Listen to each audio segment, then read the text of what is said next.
నమస్తే welcome to our voice నేను journalist నవత తమిళనాడులోని డిఎంకే ప్రభుత్వం హిందూ ధర్మం ఆలయాల విషయంలో ఏమాత్రం శ్రద్ధ వహించడం లేదు అని చెప్పడానికి ఒక ఉదాహరణ అడుగు తీసి అడుగు వేస్తే ద్రవిడ సిద్ధాంతాలతో హైందవ ధర్మాన్ని అపహాస్యం చేస్తూనే ఉన్నారు దీనికి ఉదాహరణ కొక్కొల్లలు తాజాగా ఓ ఘటన హైందవ ఆలయ వ్యవస్థని అపహాస్యం చేసేలా డిఎంకే ప్రవర్తన ఉంది అని చెప్పడానికి నిలువుటద్దంలా ఇందాక చూసిన వీడియో కనిపిస్తుంది హిందూ ఆలయాల పట్ల స్టాలిన్ ప్రభుత్వం వ్యవహరిస్తున్న తీరు చూస్తుంటే సనాతన ధర్మీయులు సీరియస్ అవుతున్నారు సంస్కరణల పేరిట హిందూ ధర్మానికి ఆయువు పట్టైన దేవాలయ వ్యవస్థను ధ్వంసం చేయాలని ఓ వర్గాన్ని ప్రజల ముందు దోషిగా నిలబెట్టాలన్న ప్రయత్నంలో డిఎంకే ఉన్నట్లు విమర్శలు వస్తున్నాయి ఈ మధ్య అన్ని కులాలకు సంబంధించిన వారిని దేవాలయ అర్చకులుగా నియమించాలని సంస్కరణ పేరిట డిఎంకే ప్రభుత్వం ఓ నిర్ణయం తీసుకుంది అంతేకాకుండా వారికి ఏడాది పాటు ఓ కోర్సు రూపంలో అర్చకత్వాన్ని నేర్పించాలని కూడా నిర్ణయించారు అయితే కొందరు అర్చకత్వాన్ని నేర్చుకున్న ఆలయ వ్యవస్థకు అనుగుణంగా అర్చకత్వానికి వ్యతిరేకంగా పనులు చేస్తూ ఆలయ వ్యవస్థను మలినం చేశారు కావాలనే డిఎంకే ప్రభుత్వం ఇలాంటి వ్యవస్థను ఆలయ వ్యవస్థలోకి చొప్పించారా అన్న అనుమానాలు సనాతీయులకు వ్యక్తం చేస్తున్నారు నిజానికి 2006లోనే సామాజిక పరివర్తనలో భాగంగా అన్ని కులాల అర్చక పథకాన్ని దేవాలయాల్లోకి తీసుకొచ్చారు 2021లో స్టాలిన్ సర్కార్ దీనిని పునరుద్ధరించింది ప్రగతిశీల చర్యగా ఆయన మద్దతుదారులు దీనిని అభివర్ణిస్తూ ఈ పథకం విషయంలో సంప్రదాయవాదుల నుంచి తీవ్ర ప్రతిఘటన ఎదుర్కొంటోంది అంతేకాకుండా వివాదాస్పద మీడియా ప్రముఖుడు టీవీ యాంకర్ నెల్సన్ జెవియర్ను అర్చక శిక్షణా కార్యక్రమానికి అతిథిగా పిలిచింది ఆలయ వ్యవస్థ పునాదులు చెప్పకుండా సైద్ధాంతికంగా వీరు తప్పుదోవ పట్టిస్తూ శిక్షణా తరగతులు తీసుకున్నారు అర్చకత్వం అంటే మామూలు విషయం కాదు అత్యంత కఠిన నియమాలు సాంప్రదాయబద్ధంగా వేదాన్ని అధ్యయనం చేయాల్సి ఉంటుంది కొన్ని సంవత్సరాల పాటు వేదాన్ని నిష్ఠతో అధ్యయనం చేయాలి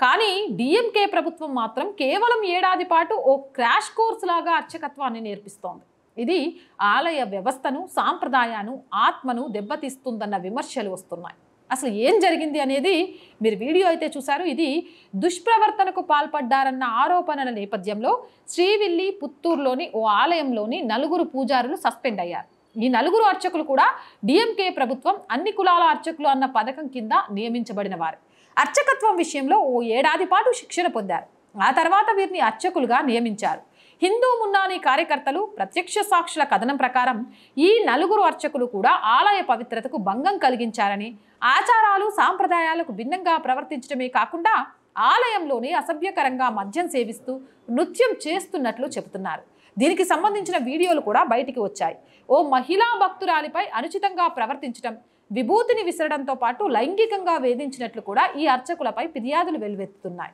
అంతేకాకుండా మద్యం సేవించి మహిళా భక్తులతో అసభ్యంగా ప్రవర్తించారని ఇది సనాతన ధర్మానికి అవమానమని మండిపడుతున్నారు సస్పెండ్ అయిన వారిలో సుందర్ గోమతి నాయగం కార్తిక్తో పాటు తదితరులున్నారు వీరిపై పోలీసులకు కూడా ఫిర్యాదు అందిందని ఇదే విషయాన్ని ఆలయ ధర్మకర్త చక్కారాయముల్ ఇచ్చారని ఫిర్యాదు కూడా ఇచ్చారని హిందూ మున్నానికి కార్యకర్తలు పేర్కొన్నారు మరోవైపు అర్చకుల తొలగింపుకు ఆలయ ఈవో కూడా ధృవీకరించారు అయితే మన దగ్గర కూడా చాలా చోట్ల కూడా అర్చకత్వం అనేది ఒక బ్రాహ్మణులకే కాదు చాలామందికి నేర్పించడం ద్వారా ఆయా ఆలయాలలో అర్చకులుగా నిర్వహిస్తున్నారు కానీ ఇదేదో క్రాష్ కోర్స్ లాగా 1 year ఉండదు ఎవరైనా కానీ 4 సంవత్సరాలు వేద పారాయణం ఇవన్నీ చేసిన తర్వాతనే అర్చకులుగా వారు ఆయా ఆలయాలకు విధుల కోసం వెళ్తున్నారు అక్కడ దేవుడికి సంబంధించిన అన్ని రకాల పూజా కార్యక్రమాల్లో పాల్గొంటున్నారు ఈ మధ్యకాలంలో అన్ని కులాలలో కూడా అర్చకులు వచ్చేశారు ఏ ఆలయంలోనైనా వేదం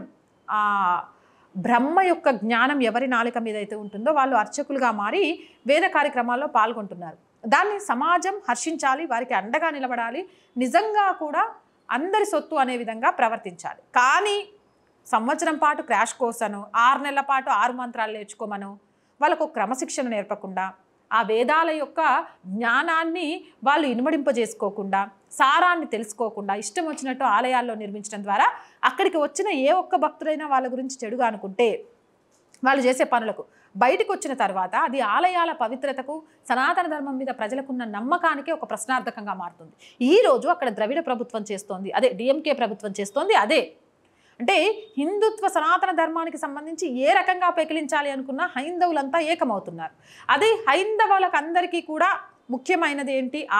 ఆలయంలోని అర్చకులు వాళ్ళు చేసే పూజా విధి విధానాలు. అక్కడ దెబ్బ కొట్టగలిగితే హిందూ ధర్మం నుంచి ఈజీగా డీవియేట్ చేయొచ్చు.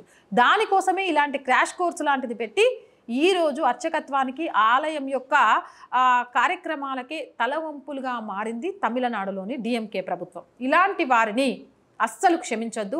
ఇలాంటి క్రాష్ కోర్సులు అనేవి ఎవ్వరు కూడా హర్షించొద్దు. అవునంటారా కాదంటారా? మీ అభిప్రాయం ఏంటి? కామెంట్ సెక్షన్లో పెట్టేయండి. మోర్ వీడియోస్ కోసం ఛానల్ వెంటనే సబ్స్క్రైబ్ చేయండి. చాలామంది వీడియోస్ చూస్తున్నారు బట్ సబ్స్క్రైబ్ చేయడం మర్చిపోతున్నారు. Please subscribe our channel. మీరు చేసే ఒక్కొక్క సబ్స్క్రిప్షన్ మన కుటుంబాన్ని మరింత పెద్దదిగా చేస్తుంది. కంటెంట్ ఖచ్చితంగా జాతీయవాదం, సనాతన ధర్మం కోసం మాత్రమే ఉంటుంది, సమాజ హేతుకంగా మాత్రమే ఉంటుంది. కాబట్టి లైక్ చేయండి, షేర్ చేయండి. ఆర్థికంగా ఆర్ వాయిస్కి చేయుతగా నిలవండి. ఆర్థికంగా సపోర్ట్ చేయాలి అంటే సబ్స్క్రిప్షన్ పక్కనే జాయిన్ అనే బటన్ ఉంది. 1 to 5 లెవెల్స్ ఉన్నాయి. ఏదో ఒక లెవెల్లో సపోర్ట్ చేయండి. లేదా స్క్రీన్ మీద గూగుల్ పే, ఫోన్పేతో పాటు అకౌంట్ డీటెయిల్స్ కూడా ఉన్నాయి. మీకు తోచిన సహాయాన్ని చేయొచ్చు. వ్యాపార ప్రకటనల కోసం 8328500576 నెంబర్ని సంప్రదించండి. జై హింద్, జై భారత్.